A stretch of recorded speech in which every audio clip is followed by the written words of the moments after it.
A fever must be respected until such time it comes down. But a doctor gives empirically, unscientifically, symptomatically, a quack practice. They give anti-fever medicine.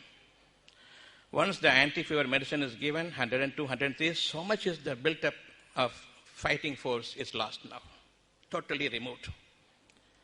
You are open to more diseases now.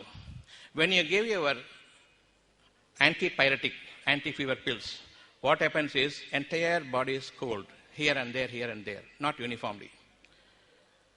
You may see in some people, some children or people, when they suffer a disease, a fever, only the hands will be warm, other parts will be cold. Only the head will be warm, other parts will be cold. Or the head and neck will be cold, the back and front portion will be warm. There is no uniformity. All the vessels, the energy channels are blocked because of inadvertent use of anti-fever medicines. Once the body is cold, when so much is the height of temperature, the body is cold, it is not cooled uniformly, temporarily here and there. We have a brain here divided into two halves. The center of the brain, the front portion is active for your motor activity and back portion is for sensory activities. The energy going there, traversing through the skin above, all the urinary bladder line, gallbladder line, and the stomach line, everything is traversing throughout your body, giving energy to the entire physical structure so that it survives. Suppose this portion is blocked from before and here.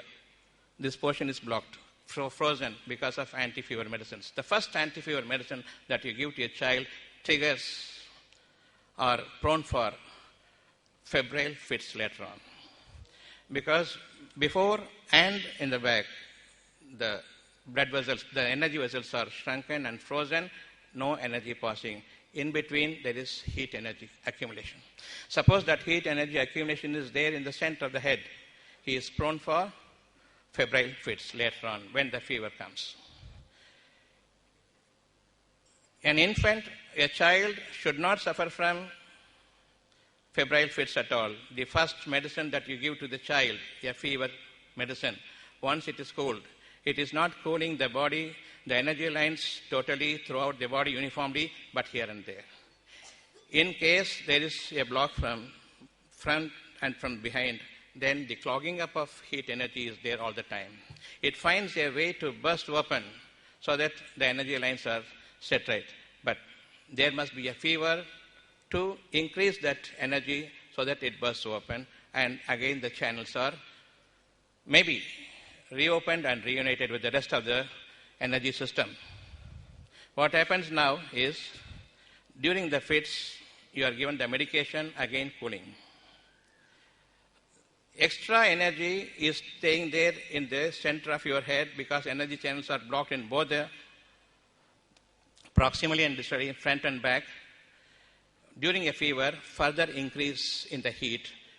This heat energy triggers the motor centers and causes the febrile fits. Allow the febrile fits to happen. Whether you give medicine, you don't give medicine, half to 1 minute it will stop. Even before you take him to a doctor, it stops. You may be thinking doctor is giving some injection and he is saved. No way. Stay at home. Even before taking to the doctor, the fits stop. But we don't tell the patients. We know it pretty well. Don't come to me. A fits is a good process towards cure, and the clogging up of energy will be released during a set of bouts of fits. And during the fever, never give the anti-fever medicine or anti-epileptic pills. Don't give. Don't give sedation to the patient. It gives much more intense future grand mal epilepsy. The whole body will be throwing into fits. Finally, it must become a status epilepticus, non-unstoppable. You go to the ICU, possibly you will die your death there miserably. I'm not saying fact, I'm not saying statistics. As Dr. B.M. Hegde has said, all the statistics are fraud. We know it pretty well. The moment you write it on paper, it is not absolute. It is half-hearted. It doesn't have any sense. My knowledge has to improve. It doesn't stay in one single condition. It has to improve. If my medical knowledge has to improve, I am so certain my medical knowledge is insufficient. That's the reason why there should be a development in knowledge. Whether you live in 21st century or you live in 21,000th century, there also the knowledge has to develop. Believe in the unseen development. Don't believe in what is visible. Believe in the wisdom. Don't believe in the knowledge. Knowledge is what is existing. Wisdom is what is to be converted into knowledge from the wisdom. Wisdom is unseen. Knowledge is visible. Knowledge is not quite enough for me for my survival and successful life. What I require is the wish, that is wisdom, surrounded by the wisdom. Wisdom is unseen. The wish is wisdom. What is projected outward is a small gap through which a fundamental knowledge is given to you so that you can see it visibly, materially, you can start using it. Knowledge is materialistic. Wisdom is non-material. Wisdom is unseen. Believe in the unseen.